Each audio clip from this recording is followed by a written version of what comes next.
número 165 del compendio del Catecismo. ¿En qué sentido la Iglesia es santa? La Iglesia es santa porque Dios Santísimo es su autor. Cristo se ha entregado a sí mismo por ella, para santificarla y hacerla santificante. El Espíritu Santo la vivifica con la caridad. En la Iglesia se encuentra la plenitud de los medios de salvación.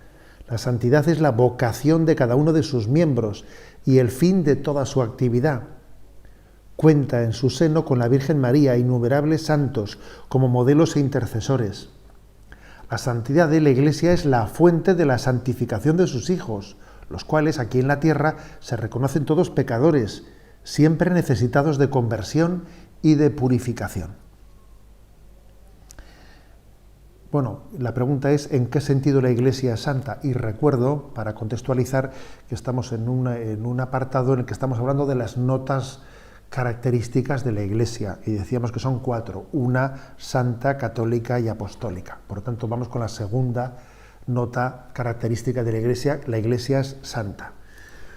Bueno, decir que la Iglesia es santa, yo creo que requiere una explicación, ¿no?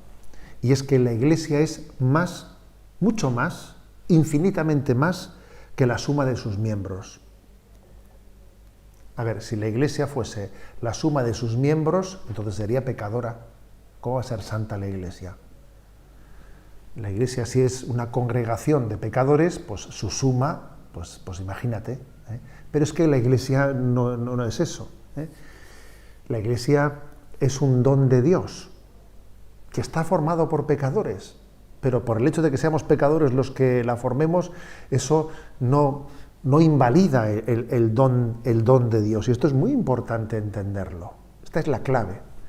La Iglesia no es meramente una organización humana, claro.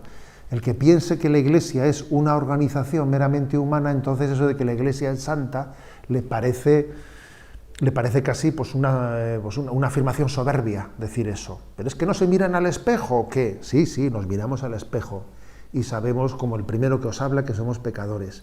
Pero es que quien habla en esos términos no está percibiendo más que los rostros humanos de los que somos miembros de la Iglesia, y no ha entendido que la Iglesia es divina.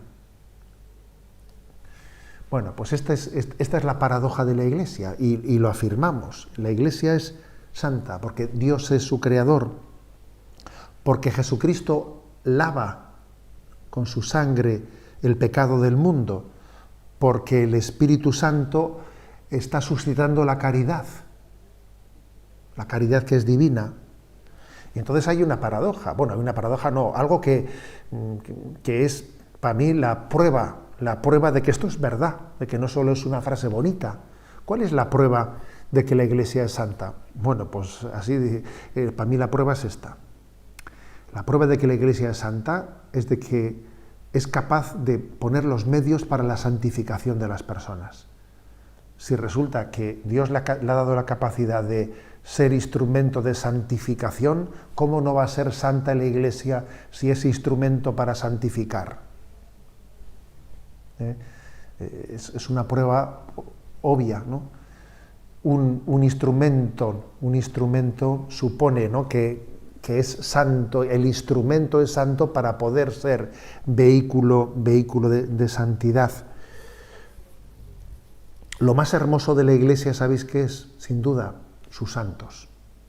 Lo más hermoso de la Iglesia son sus santos. ¿Qué es lo que queda de la Iglesia con el paso de los siglos? Sus santos. Por ejemplo, si yo dijese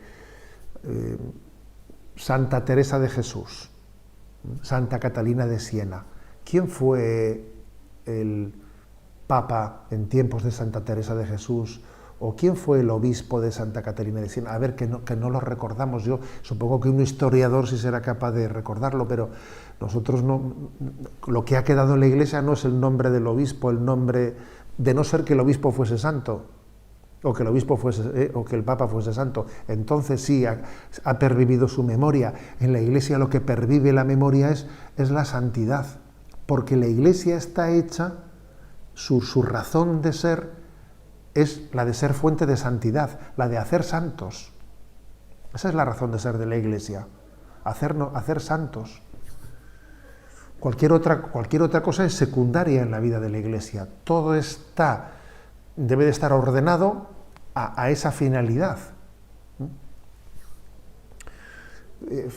Hay, por ejemplo, el Código de Derecho Canónico, que sabéis que es el libro en el que habla de todas las leyes de organización interna de la Iglesia, concluye el Código de Derecho Canónico con un punto que dice: todos estos cientos o miles de normas para la organización de la Iglesia, todos ellos tienen que interpretarse siempre con una ley suprema, que es la salus animarum, dice, la salvación de las almas, la santidad.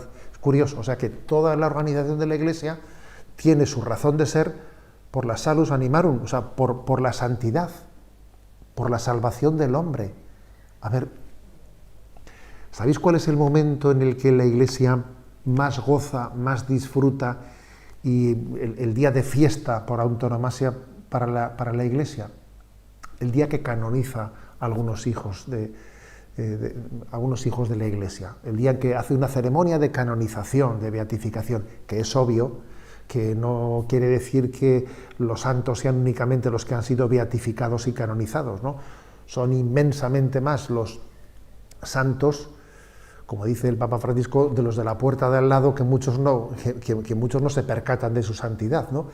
Pero cuando la Iglesia reconoce la santidad en algunos de sus hijos y los propone públicamente como modelos de santidad a todo el mundo, ese día la Iglesia se viste de fiesta, porque al final lo que quedará es eso, lo que queda es la santidad. Hay una imagen que a mí me enamora de la historia de la Iglesia, que es la imagen de Madre Teresa de Calcuta bajando unas escaleras, agarrando de su mano a San Juan Pablo II. Y hoy en día lo vemos así, ¿no? Santa Teresa de Calcuta bajando de la mano a San Juan Pablo II, ¿no? Es una imagen entrañable en la que se está escenificando cuál es la razón de ser de la Iglesia: estimularnos a la santidad, cumplir la vocación, ¿no?, para la que el Señor ha dado a luz a la Iglesia, que todos seamos santos, y como la Iglesia nació del corazón de Cristo, como esposa santa.